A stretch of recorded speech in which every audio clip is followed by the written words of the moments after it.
En campaign mano mar ndiko jolut ombulu mabende osebedo kadhi nyime pachoka miwacho ni niko kadi campaign e kaunti ma Kisumu kata boma ma Kisumu kawuono notime ma ochoko ganda. Kata kamano kochope apis IEBC tiyudo mana apisa achiel kende mar ndiko ji duto te mabende ne okel kanyakla. Ng'ikruok ni kanye osebed ka iwacho kanyero ni ji okuogo oko mar ndikore kaka jolut ombulu. En kuom jopiny koso entiere kuom apisas mag IEBC. Mano kanyero sigana ma Millicent Edembo biro kelo nwa bang'e. Kata kamano wantiere koda mang'eny modhuro ma waiko ni otieno masani e weche gi manyien mag ang'ich welo kamagi emomiyo pek. Doho onyiso Edwin Sifuna ni odwok ng'ur mare ne aput mawinjo ywak ei ODM ewi dwaro ni duoke e lemo mar jagoro mar duond burano. ODM oyango ni ikruok oseketi makare ne romo margi ma ibago kiny e alap ma Jamhuri Nairobi. The government of Kenya is not going to entertain any artificial shortages that are meant to benefit profiteers. Jatend piny William Ruto medo siemo johala mapando mauta e kindini malwenyi dhi nyime piny Iran makidek hinyo uchumi. Ne wayudo doses 800 to samwa wuoye ni ji 400 oseyudo sindan ni mondo wageng' landruok mar kute mag ayaki Migori County. Jo sekta mar thieth ywagore mar puonj ne jopiny kaka mano mamiyo ji manok kende emosewuok mar kaw yedhe kedo gayaki Lenacapavir.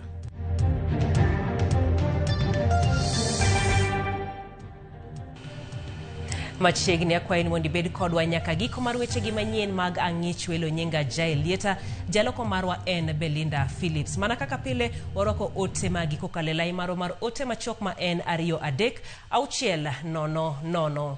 Do mawinjo ng'ur mag duond buche odwoko ywak mar Sifuna ne duond bura mar ODM ewi bura manochwalo kokwedo okang' mar thiche oko kaka jagoro mar duond burano. Dono wacho ni oonge kod teko mar winjo ywak mar Sifuna ni mar ODM ni kod aput mawinjore owinj ng'ur makamago. Kata kamano dono ogeng'o ODM kik dhi nyime gi chwalo nying moramora ne jandik duond buche ne lemo mar jagoro mar ODM nyaka chop winji ng'ur mar Sifuna.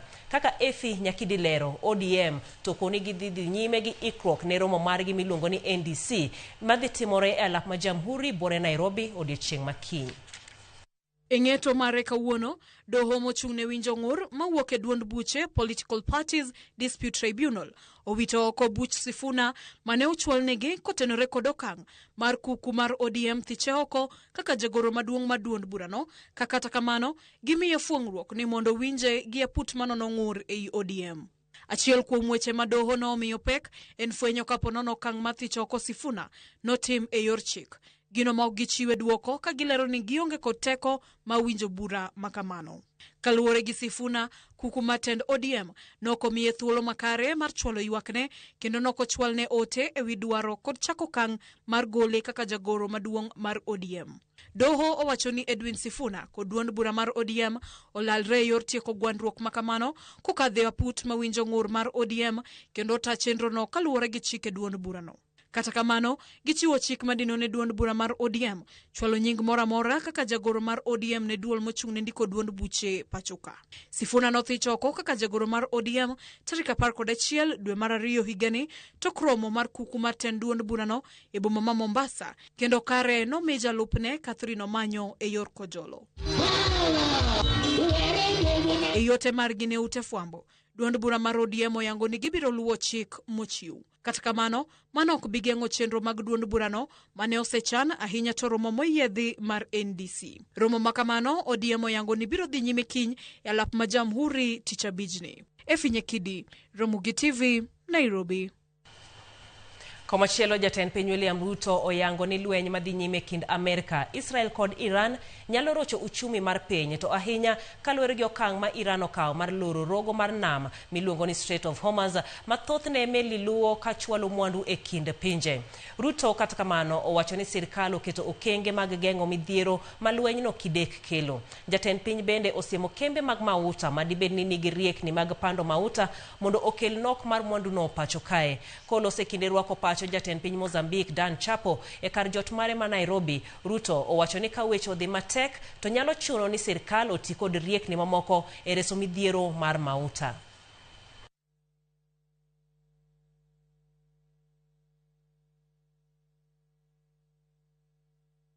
It's a reality because of the challenges of logistics and transport across the Strait of Hormuz and the attendant changes of routes, increase in insurance, and many other attendant issues.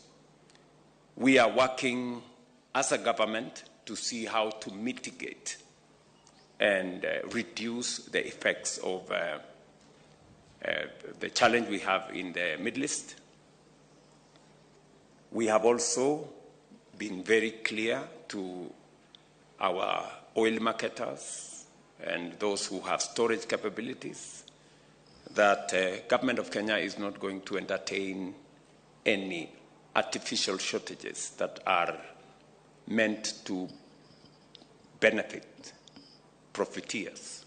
We are going to be very careful working with all the stakeholders to make sure that every participant works with the conditions of their licensing to make sure that we don't exacerbate or accelerate the negative effects, but instead we work together to mitigate and minimize the effects. Moko kuom rawere e boma bul motis ni tuko kadi bade ma Kisumu obago wuoth magi chwalo campaign mar sundo jowetege mondo ndikre kaka jogombolo motelo ne yiero ma higa manyien. Mana kaka lipota marwa Millicent Adhiambo leronwa, campaign makamano ne okodhi negi kaka negi chano. Kalore ni kane gichopo Huduma Center ma Kisumu to gido ka apisa achiel kende mar IBC emane nitiere tich mar konyo gi ndikruok kaka jogombolo. Ng'enyne okwago ombulu rowere kokigo ombulu ng'at machielo bogo ombulu ng'amo kidwa. E kaunti ma Kisumu moko kuom rowere e boma bul mar tuko kadi ne owuok oko kendo more e apaya ka gi kampen gi wer mar tuko kadi manyiso ni rowere mondo owuog oko okaw ombulu. Wuoth mar kampen makamano ne oywayo rowere mathoth kaluorore e chuny boma ma Kisumu ka ochomo e apis IBC mayudore Huduma Center e bomano. Kata kamano, bang' chopo Huduma Center, chenrogi ne okodhi kaka ne gigeno kaluore ni apis IBC ne giyude mana klak achiel kende makonyogi timo ndikruok kaka jogo ombulu. IBC wangi disappointment ni clerk wayudo ka en achiel. To nwasenyiso gi chon ni wabiro. One clerk! We've showed up today to register as voters because we have been victims of injustice. I don't know why they do this. You keep complaining that the youths are not turning up. When they turn up, you are nowhere to be seen. You are not ready. Now who is not ready? The youths are ready. You are the one who is not ready. Wach makamano ne gikwedo e okang' mamalo ka gikoni manodhi monogi yudo kwan maromo gana achiel mag rowere mane gigeto neno ni ondikore kaka jogo ombulu kawuono.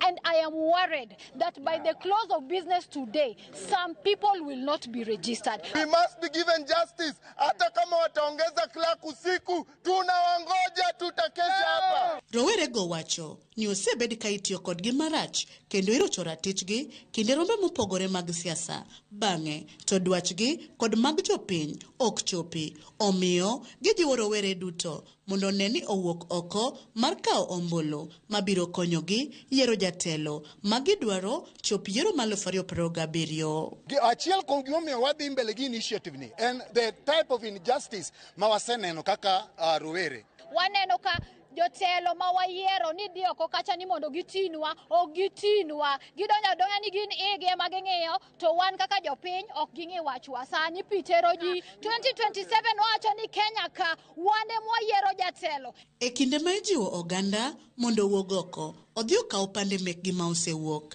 Yangore bende ni rowere mathoth pod tiyo gi opande mag jonyuolgi ka mine bende moko tiyo gi opande mag joutegi, achiel kuom midhiero ma kampen mar Tuko Kadi temo thiro kaka yor neno ni giyudo ratichgi kokalo kuom kawo ombulu. Sani opande manong'adi e dwe mar 11 nyaka kawuono opande mapok okawo. Jok manokawo ginyalo biro offices mawaka gikawo. Many of our women ok okawo ang'owa ID, ng'ato tiyo gi ID mar chuore. Rowere moko bende tiyo gi ID mag jonyuol, ng'ato osekalo higni 18. Koro kata seche moko waywak to wan wawegi pok wakawo thuolo mondo wawuog oko mondo watim gimiluongo ni right marwa. E sama kampen mar Tuko Kadi pod dhi nyime e kind rowere pachoka, ijiwo nyaka rowere manie kor gwenge mondo owuog oko okaw ombulu e wards mekgi.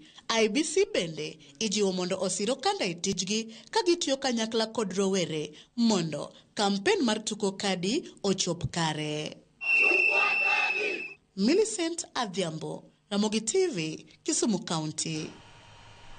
Jalup Gavana Mowal Denish Onyango kod jotend migepe ariyo mane Gavana ma Homa Bay Gladys Wanga owalo ne ochopo e nyim od bura ma kaunti ma Homa Bay e chenro mar gogi kogno bang' kane osewalgi e lemogo. Ne gichopo e nyim komiti mochung' ne gwelo e od burano ma bende jakom ne en spika mar od burano Polycarp Okombo. E kinde chenro mar goye kogno, Denish Onyango singo matiyo kanyakla gi Gavana Gladys Wanga poni od burano opodho gwelo mare kendo konyo tayo chenro mag kaunti ma onge ywaruok. E twak mare gi jofwamb weche bang' kane od burano osegoye kogno, Denish okoni lemo mar jalup gavana en mar konyo gavana e tije ma kaunti kama no singo neno ni ochiwo luor ne gavana kendo makore kode kanyakla mar neno ni kaunti ma Homa Bay omedo dongore. Gavana nyaki bi assembly ka ma jo assembly gi puodhi. Koro mane mokela kaka wuono jodalawa mondo jo assembly be openja achiel ariyo adek aduoki bai kod penjo gonde atemo duokogi. Koro alema umbe ulemna ni kaka uneno kaka duokono mondo gipuodha mana bed deputy governor ma Homa Bay ka. Kapo ni gipuodho ma finally governor kuro appoint one Denish Onyango as the deputy governor ma Homa Bay ka. Anyalo nyiso jothurwa ni wan wadhi tiyo gi governor maber. Nikech ung'eyo ni wan wa campaign gi governor. We believe in the manifesto mar governor. Kendo wang'eyo ni governor nigi paro maber. Ayudo thuolo mar tend migawo en thuolo ma wabede in trust ne jowa ma ni Homa Bay County. Abro tiyo gi thuolo ni mar neno ni kaka jatend migawo mochung' ne weche mag tudruok ni jopiny nigi information weche mag dongruok matimore e county kaka dwarore. Piny owacho chwero luya e wi tieko gedo mar kar romo manyasani mar Bomas of Kenya International Convention Center kata BICC maendi motelo ne bago romo magalamoro mar piny France kod pinje Afrika mibiro tim dwe mar 6 higani.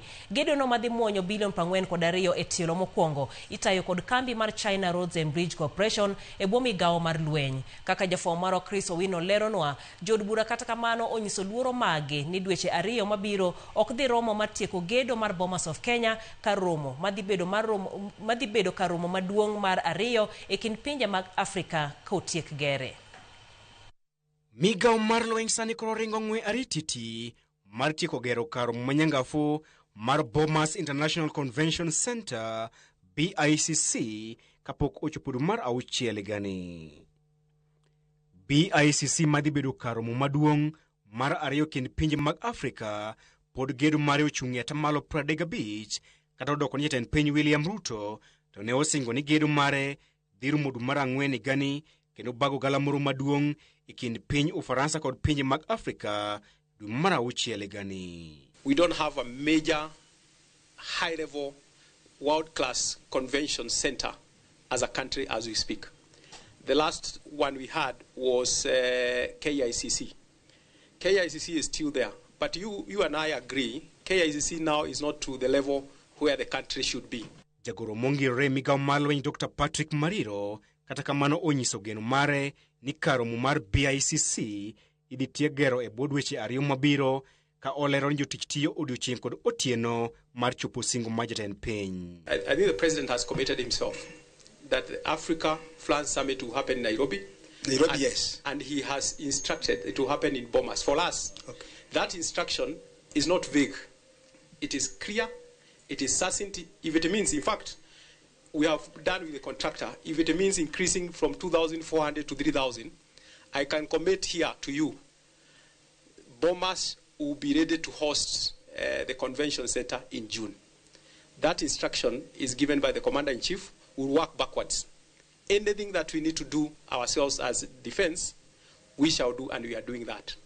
E korka korgi, jo od bura onyiso luoro margi ni karomo mar BICC madhi muonyo bilion 42 e tielo mokwongo nyalo rem bago galamoro makamano kaluwore kod thuolo matin modong'. Can we get a commitment from the ministry? Because a time of 1 month, 35% completion, the numbers doesn't add up for me unless we are going to work in a very supernatural and superhuman way with AIs and robots. Dr. Mariro osungo karomo mar BICC ma owacho ndhi keto piny Kenya e chiro mar piny mangima e bago romo madongo kaluwore kod gedo mare manyangafu ka ipimo kod KICC ma owacho ndalo mare osekalo. This convention center is going to take our country, Nairobi and our country, to the next level. You have heard that we can host 32 presidents.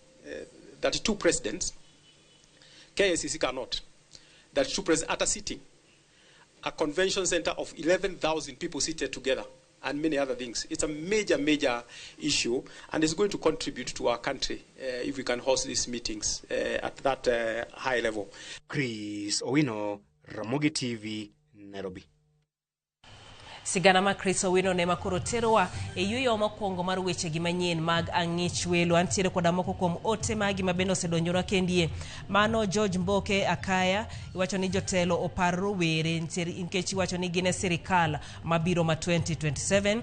Ramogi TV jala antiere kodi imoso Babu Owino kod Edwin Mano Sara Singa nyakwaro dongero kamana inya kuom ote mari Barak Ndama mar Wathunger Kadem iwacho ni piny otweyo leso weche Sifuna Tek imoso babani Joseph Ndama ge paroni ote noiro ng'adre gi kanyo kamari wacho ni jailo imore kara jopinyo yie gi ng'a e wach ma utani jatend piny koso jatend migao mano ote noiro mar Fred Osurero kamana inya kuom ote mari machielo mabende biro no kendi oraro wodi Nyasiaya iwacho ni nomos gi mama ni Nyasiaya Ondege Sami Ondege gi Jao de Violet nyaka Buocho Bera bende tire kanyero uluwo godo weche manyien e yono ero makare kabisa.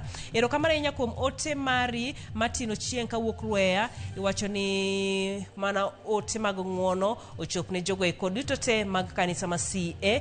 Ero kamana inya kuom ote machalo koda manero e kin mamoko modhuro mabende medo donjona kendi kaka mari kendi wacho ni okinyisa nyingi lakini wacho ni lokruok matimore Homa Bay gin mago maber kabisa. Ero kamana inya kuom ote machalo koda mano wadhi mane yueyo machoka waduogo to wadhi nyime koda weche manyien mamoko mag ang'ich welo kik idhi mabor.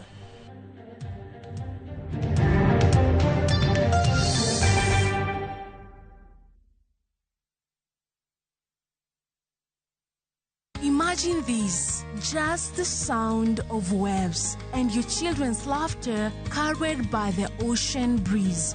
Diani is for you. Tiny footprints on warm white sand, moments that remind you what truly matters. Family. From 47,600 Kenyan shillings per person sharing for 3 nights, or for those who imagine discovery, then come experience Mombasa. Shared plates of Swahili cuisine, vibrant coastal life from 39,000 Kenyan shillings per person sharing for 3 nights. This Easter, don't just travel. Choose the story you want to tell. Book now with View Travel.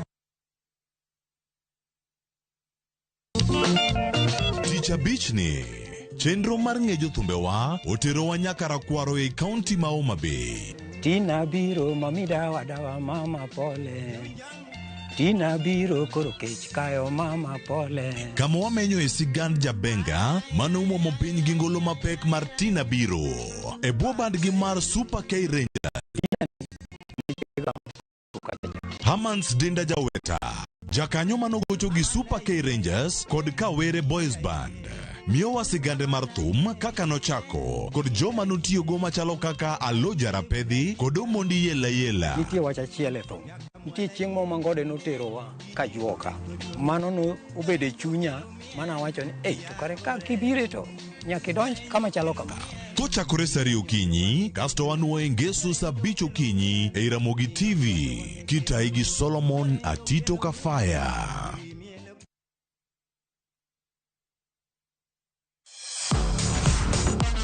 Ne thuolo mar yudo weche tuke duto nyaka mopondo. Mbaka makende mag jotugo kendo mag jomolony weche tuke. Can you believe it? Magite yudore chenro mar pau tuke. The 4.84 kilometers. Nonro matut kod gigo matimre manyien mag tuke duto mawuok e piny mangima. Tudri kodwa ngeso ka ngeso Ramogi TV. Kochakore sa 8 odiechieng' ka wami gik motimore pau tuke.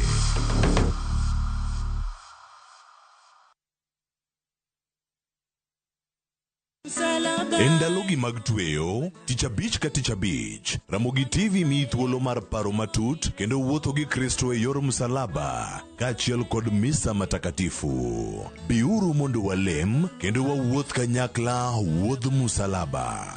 Ka wan kanyachiel, waparo misango kod hera mar Yesu Kristo tok kane ochiwore en owuon. Misa matakatifu, achiel kachiel e Ramogi TV, kochakore sa 11 odhiambo. Kik bai.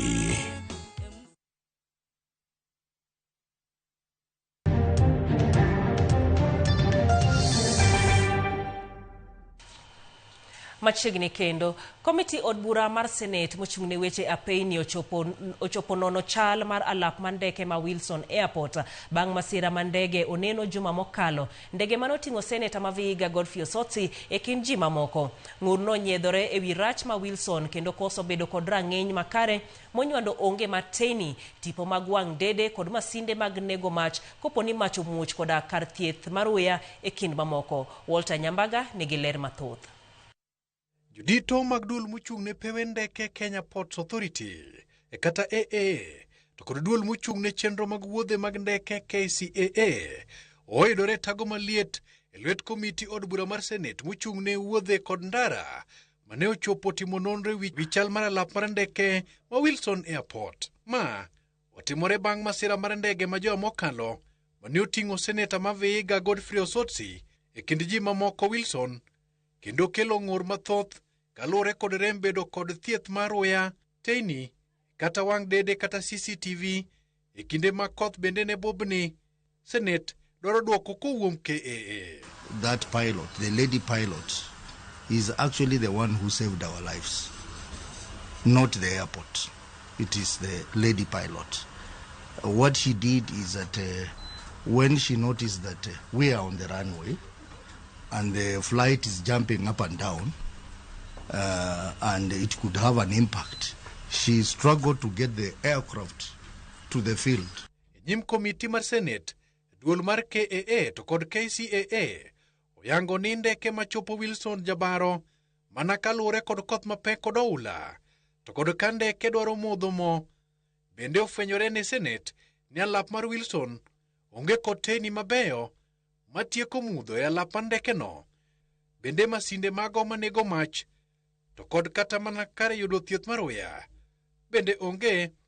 Senate bende oyango ni kata mana ndege manongunyore chieng'no ok en mano ma itiyo godo pile mar Safari Link, to en mana mano ma okodi koya kuom kambi mar ALS. As KC, as a regulator, we cannot investigate ourselves. The aerodrome operator cannot.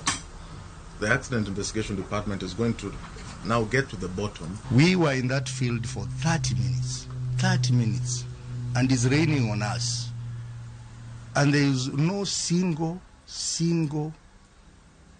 emergency. E kinde nono mar Wilson, jodito go oko ni gedo mar alap mar ndeke no bende ok osetieki kaluwore kod achiedh nade moko monywando kod kadonjruok kod lwasi to kod gedo mag orofa ma sani pilore e alworano. Ka gedo mar Bomas of Kenya bende omul e kind mamoko. KAA, you must furnish the Senate, this committee with all budgetary provisions and allocations toward Wilson Airport infrastructure and regular maintenance. there was no clarity, KCAA, on what is the safety ranking status of Wilson by the global regulator. Like if visibility is below something acceptable standards, the tower is going to convey that information, and the pilot now will make the decision to divert to another airport. So the decision to land is always at the discretion of the pilot, but the air traffic controllers will have told them the actual weather conditions. What are the measures they have put in place on the issue of birds control?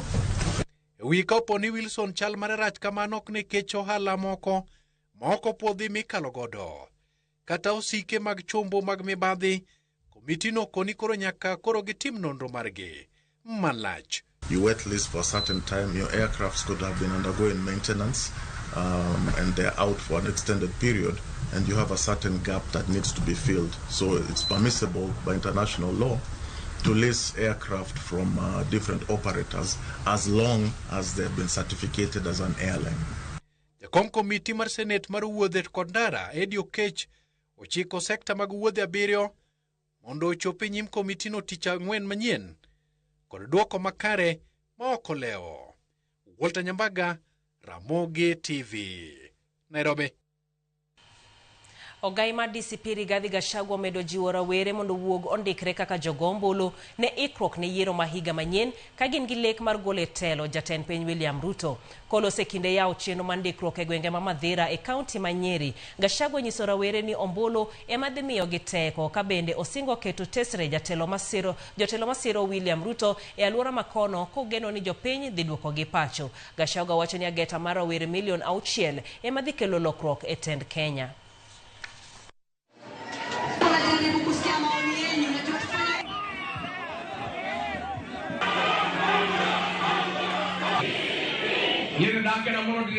We need to register 6 million young people to join the rest of us so that next year, on the 10th of August, we can wake up early and make good decisions for the benefit of this country. This vote that the young people are taking will enable them to actualize what they wanted in June 24 when we had the Gen Z protests. They wanted transparency and accountability. They wanted good governance. They wanted good education. They wanted good health.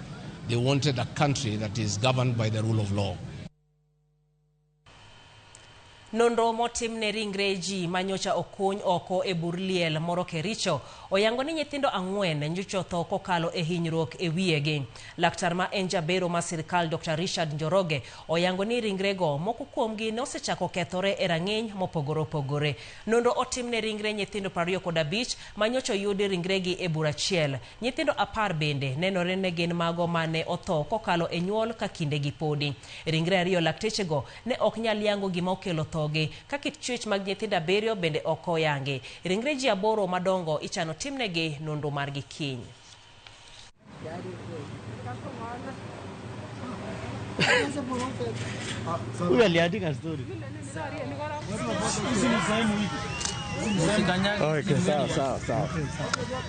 In 2 cases, we could not determine the cause of death.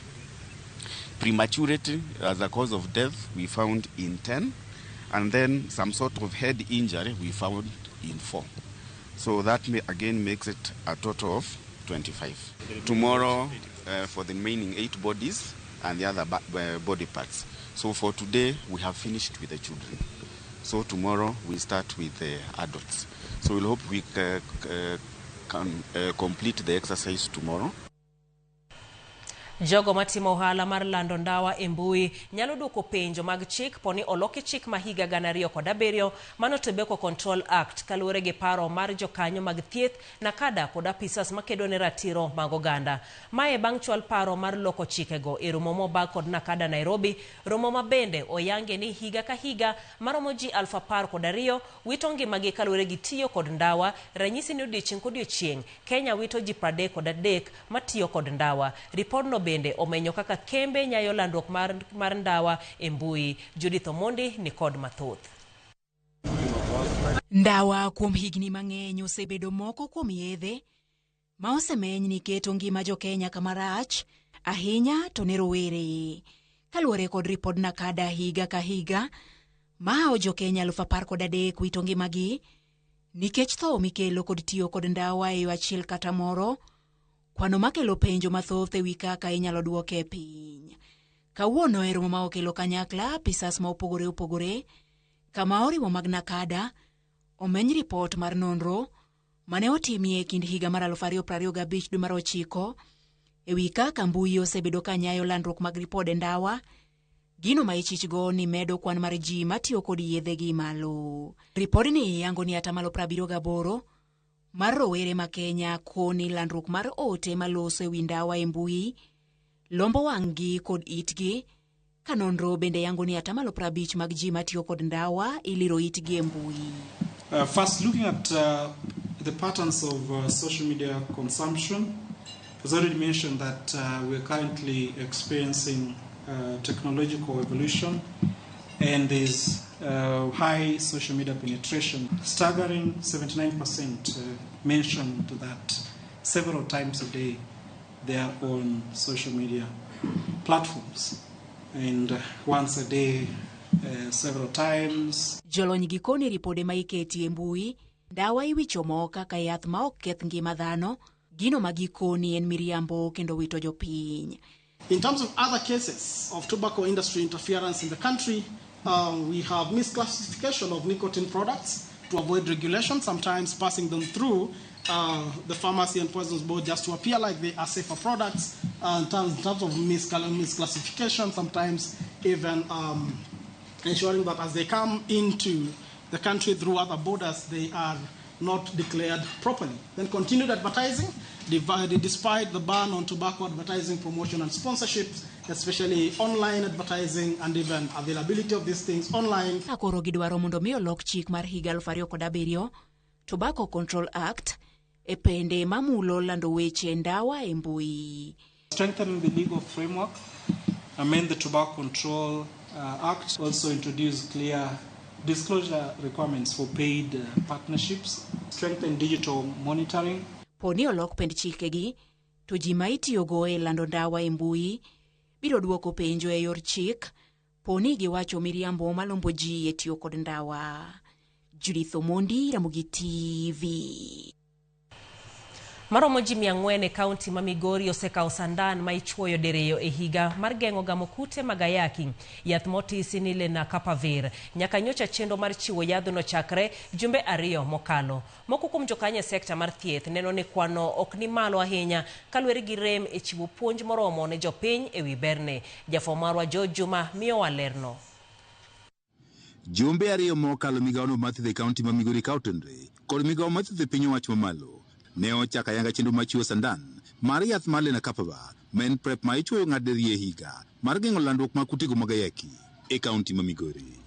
Kuom yedhe kata doses 800 mar Lenacapavir ma kaunti ma Migori oseyudo, lipot mogolo jatend migawono mathieth e kaunti ma Migori Caleb Opondi yango ni ji 400 nyaka sano osekawo sandan ni mar Lenacapavir. Nyocha watimo launching ne wayudo doses 800 to samwa wuoye ni ji 400 oseyudo sindan ni osiptende wa mopogore opogore ni gino osiptende 10 mane wachako godo.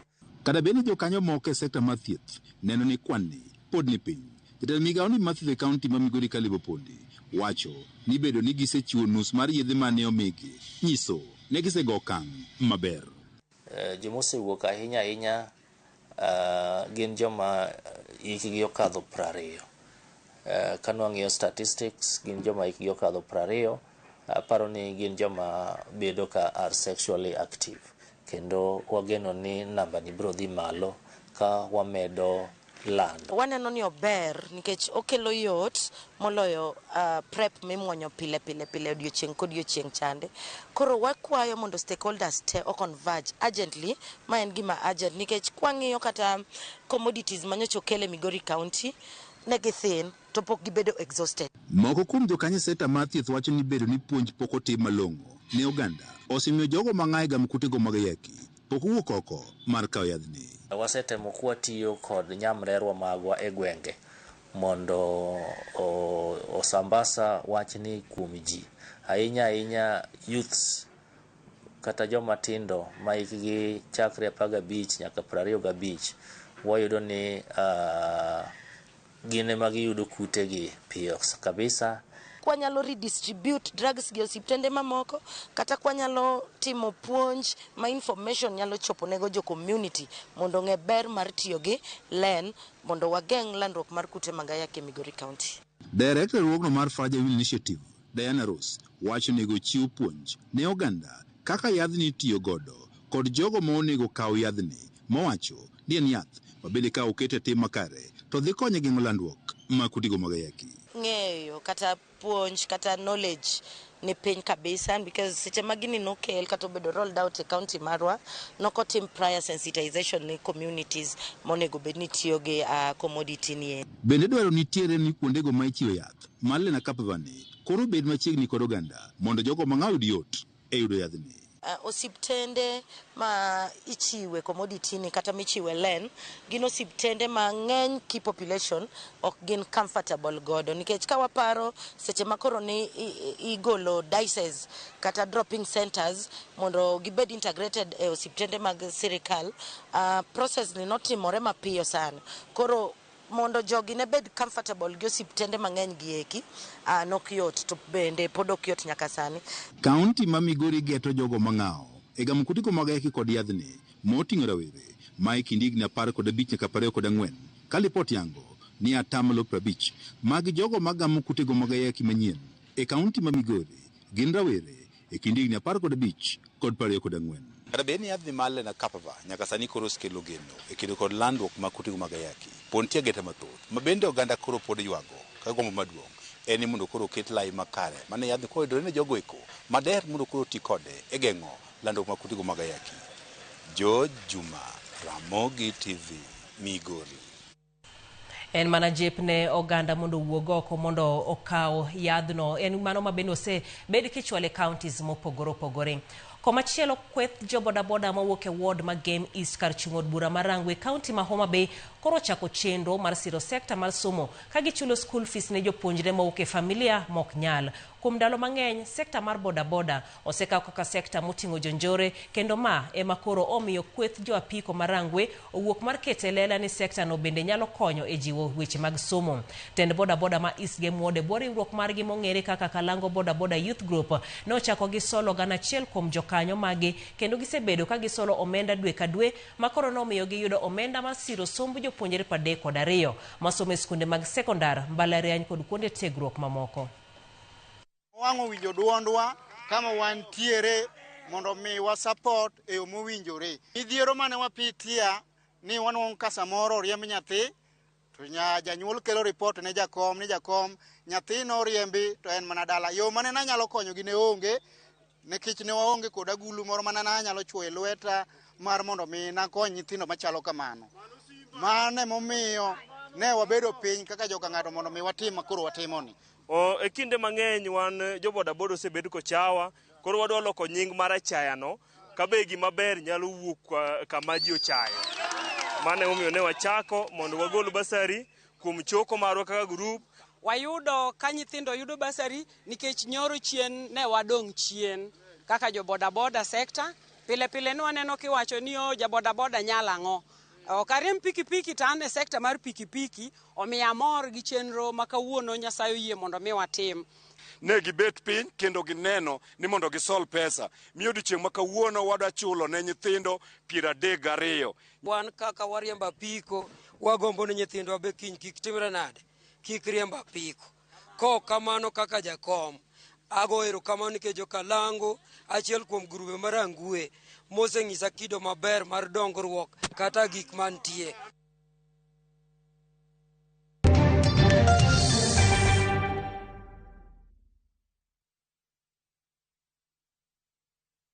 Ero, mimi nauza dawa Ero. Hii dawa ni natural, lile inaita natural ya msituni, hapana chemical. Kama simu iko na shida ya network, hii dawa naweka. Kama wewe iko deni na credit, hii nalipa. Kama wewe iko deni ya pesa ile ya simu, hii nalipia wewe. Ero, nakuambia hii dawa mzuri, hii dawa mzuri kabisa. Ero, hii inafanya kila kitu kabisa nakuwa mzuri. Nakuwa mzuri kabisa Ero. Nunua hii dawa na tibu kila kitu ya simu yako. Dial *811 *345# to get Ndauo as your skiza tune.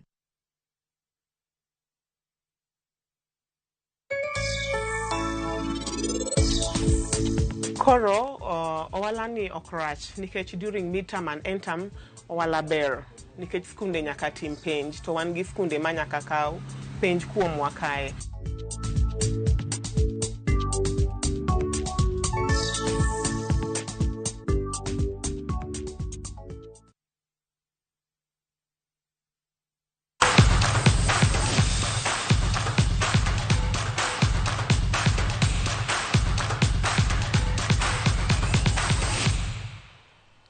Kamati mar od bura ewi apaya wuoth kod gedo kawuono notimo limbe alap tuke ma Talanta mar nono kama gedo mare osechope. Kamati no motelne kod seneta ma Migori Eddie Oketch owacho ni tich dhi nyime makare kendo ka chop dwe mar 7 alap tuke no biro bedo moikore ne tuke mag AFCON. Alap tuke ma Talanta en achiel kuom mago mibiro tigo e bago tuke mag Afrika higa manyien ka pewe mamoko gin Kasarani kod Nyayo. Gie sani okenge mogik mar loso alap tuke no dhi nyime ka jal manomiyo rak motingo jolweny kod migawo matuke wacho ni ginyalo tieko gedo mare dwe mar 5 higani. Kenya biro bago tuke mag AFCON kanyakla gi Uganda kod Tanzania. Proceeded today to where we are right now. We are on Talanta grounds where we have come to check on the status report of this particular development and project. And we're looking at the service levels that have been attained so far in this particular stadium, as well as just looking at the timelines that are remaining so that this can be practically serviceable.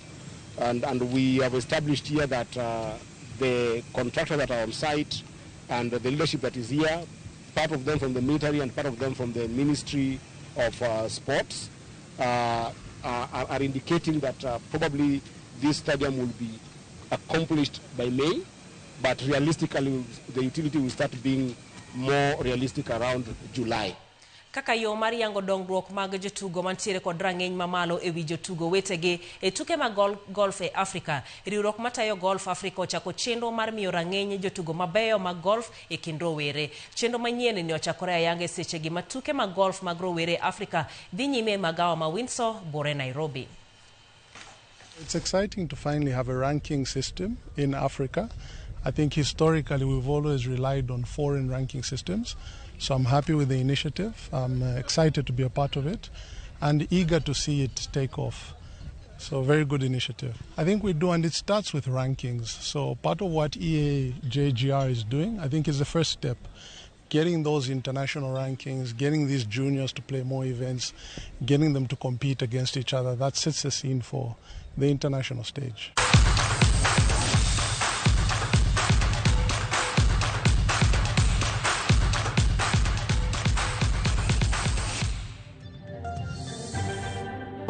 Giko weche manyien magi magang'ichwe lero kamana hinya mano kanyiro chieng' marweya ero kamano kuom ote ni Walter Karinga wacho ni thoe ng'eny saidi gie sani jel chenro ler mar atare gwenge mag Rinya awendo mano Harrison Airo ero kamana hinya kuom ote no ero apenjo nakada bedhiga mudhurwa koso gitiyo kanye akia gimomiyo winjo bede gidhi mudhurwa. Edwin Gordon Ochieng' Odenja Nyakach Kadianga wacho ni neno maler kendo iluwo weche manyien e yono ero makare kabisa. Weche manyien lero mundi Oganda mar Kisumu Kanyawegi katika mano wacho ni ntiere kwa dalit kwa mwito mama ni Pamela Oganda wa timu mos kabisa.